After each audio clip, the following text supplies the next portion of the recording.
ఇంట్లో ఉన్న బంగారాన్ని విడిపించి ఆ రోజు ఆన్లైన్ రేటుకే మేము కొంటాం. Sharma gold company. నమస్తే, వెల్కమ్ టు సుమన్ టీవీ. నేను గిరిజ. ఇవాళ మనతో పాటు ప్రముఖ ఆధ్యాత్మికవేత్త, జ్యోతిష పండితులు, జ్యోతిష శిక్షణ నిపుణులు, లలితాదేవి ఉపాసకులు బ్రహ్మశ్రీ నానాజీ పట్నాయక్ గురువుగారు ఉన్నారు. వారితో మాట్లాడేద్దాం. గురువుగారు నమస్కారం. శ్రీమాత్రే నమః. గురువుగారు, అంటే లలితా సహస్రనామం అనేది చాలా పరమ పవిత్రమైంది, అమ్మవారిని ఆరాధన కోసం అనేది వింటున్నాం కదా. సో మరి ఫస్ట్ టైం మొదలు పెట్టాలి అనుకునే వాళ్ళు ఏ రోజున ప్రారంభిస్తే మంచిది? ఆల్రెడీ చదువుతున్న వాళ్ళు అంటే పర్వదినాలలో అమ్మవారి ఆరాధన చాలా మంచిది అంటారు కదా గురువుగారు. సో అలాంటి పర్వదినాలు కానీ లేదంటే మంచి తిథుల్లో కానీ అంటే ఏ రోజుల్లో చదివితే మంచిది అంటారు గురువుగారు, తెలియజేస్తారా? ఒకటమ్మా, లలితా సహస్రనామాలు రోజు చదువుకునేవి, ఈ రోజే అని కాదు. కాకపోతే దీనికి పర్టికులర్గా దేవీ భాగవతంలో చెప్పింది మాత్రం అష్టమి, నవమి, చతుర్దశి ఈ రోజుల్లో ఎక్కువ అమ్మవారే స్వయంగా చెప్పింది. ఈ రోజుల్లో కనుక నన్ను ఆరాధించినట్లయితే అనుగ్రహం ఎక్కువగా ఉంటుందని. ఇంకొంతకాలం తర్వాత దానికి అమావాస్య, పౌర్ణమి కూడా యాడ్ చేసి 5 రోజులు చేస్తూ ఉంటారు. ప్రత్యేకంగా చేసేవి రోజు నిత్యము చేసుకోవచ్చు లలిత సహస్రనామాలు. ఇక్కడ ఒకటే ఏంటంటే లలిత ఏదో చదువుకుంటూ వెళ్ళిపోవడం కాకుండా ఒక్కొక్క నామానికి ఉన్నటువంటి అర్థము తెలుసుకోవాలి. ముఖ్యంగా అర్థం తెలుసుకుంటే ఫలితం వేరుగా ఉంటుంది.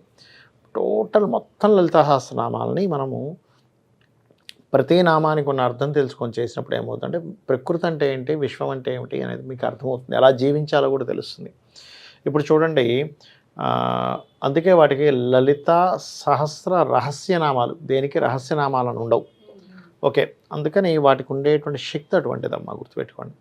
ఇక రెండవ విషయం ఏంటంటే పర్టికులర్గా ఇక్కడ ఎవరైనా సరే ప్రారంభించేటప్పుడు చిన్న చిన్న తప్పిదాలు జరగడం కామన్. ఇంకది అది పెద్ద విషయమేం కాదు. అంటే అయ్యో భయపడిపోవాల్సిన పనేం లేదు. అమ్మో తప్పులు వస్తున్నాయి కదా, తప్పులు వస్తే ఏదైనా ఇబ్బంది కలుగుతుందా, అదేమైనా దోషమా అని భయపడకండి. చిన్న ఎగ్జాంపుల్ చెప్తానమ్మా. ఇప్పుడు చంటి పిల్లవాడు తల్లిని క్లియర్గా పలకాలని రూల్ లేదు, తండ్రిని క్లియర్గా పలకాలని లేదు. పలుకుతున్నారు లేదా వాళ్ళు? చంటి పిల్లాడిని చూసినట్టు అమ్మవారు కూడా మనల్ని చంటి పిల్లల్లాగే చూస్తుంది, గుర్తుపెట్టుకోండి, స్టార్టింగ్ స్టేజ్లో ఉన్నప్పుడు.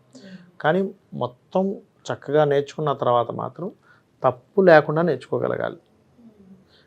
ఓకే, ఇంకోటి ఏంటంటే లలితా సహస్రనామాలని మొత్తం లలితా సహస్రనామాలని ప్రాణాయామంతో కూడా చేస్తారు. అంటే ఇప్పుడు శ్రీమాత, శ్రీ మహారాజ్ఞి, శ్రీమత్ సింహాసనేశ్వరి తీసుకున్నాం, మూసేసిన తర్వాత చిదగ్నికుండ సంభూత, దేవకార్య సముద్యత, ఉద్యద్భాను సహస్రాభ, చతుర్బాహు సమన్విత, మళ్ళీ ఇక్కడ నుంచి వదిలాం రాగస్వరూప పాషాఢ్య, క్రోధావకారాంకుశోజ్వల, ఇట్లా మనోరూపేక్షు కోదండ, పంచతన్మాత్ర సాయక అని వదులుతున్నాం. మళ్ళీ తీసుకునేటప్పుడు మళ్ళీ నామం.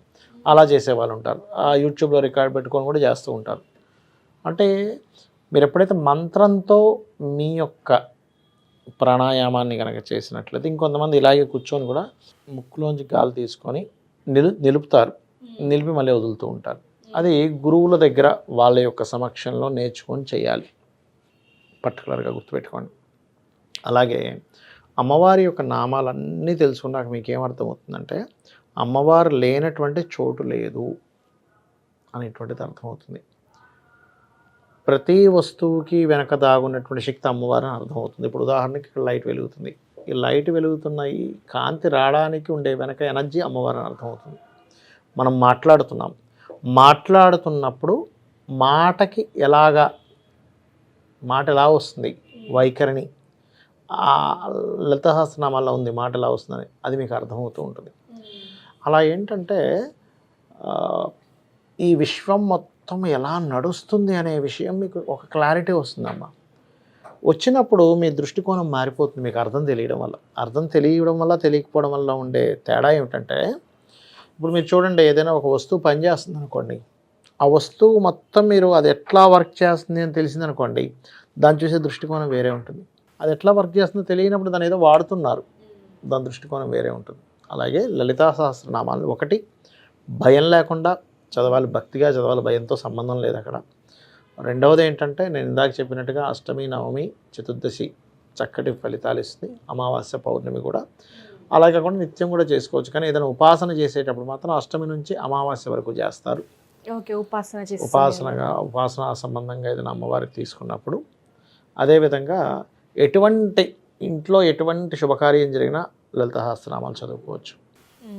సమయంలో ఆ సమయంలో ఏ పూజ చేస్తున్నాము, అమ్మవారి పూజల్లో ఇప్పుడు మనకి మార్గశిర లక్ష వారాలు ఉన్నాయి, శ్రావణ శుక్రవారాలు ఉంటాయి, ఏదో ఒక ఇంట్లో ఏదో ఒక శుభకార్యం జరుగుతుంది, లలిత సహస్రనామాలు ప్లే చేసుకోవచ్చు.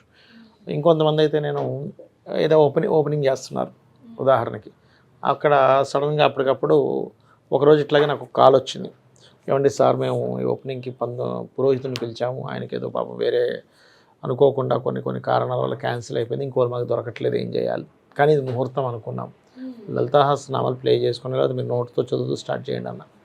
ఎందుకు అమ్మవారి యొక్క నామములు అక్కడ ప్లే అవుతున్నాయంటేనే అమ్మవారి యొక్క పరివార దేవతలు అక్కడికి వచ్చేసారు.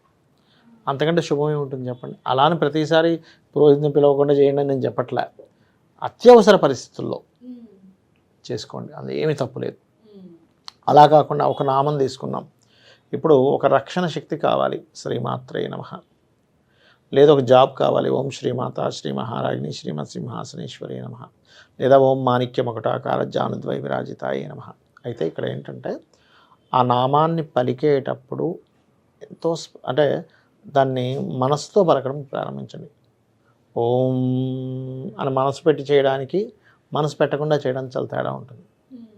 ఎందుకంటే మీరు మనసు పెట్టి చేసినటువంటిది అది ఏ కర్మైనా ఏ మంత్రమైనా కానీ దానికి పాపం అంటదు. భగవంతుడికి సమర్పిస్తున్నట్టుగా చేశాము, మనసు పెట్టి చేశాము, మనస వాచ కర్మన అంటాను చూసారా, అలా చేసిన దానికి పాపం అంటదు. భగవంతుడికి సమర్పిస్తున్నట్టుగా చేసినట్లయితే ఏ పనైనా కానీ, ఇప్పుడు మీరు నిత్యం పొద్దున్న నుంచి సాయంత్రం వరకు ఏదో ఒక జాబ్ అనో బిజినెస్ అనేది చేస్తూ ఉంటారు, ఆ పని చేసేటప్పుడు ఇది అమ్మవారికి సమర్పిస్తున్నానని చేయండి, చాలా బ్రహ్మాండంగా సాగుతుంది చేస్తున్న పని. ఇప్పుడు మనం ఎందుకు జపం చేసుకున్నా కూడా ఈశ్వరార్పణం అంటాం, అంతే కదా.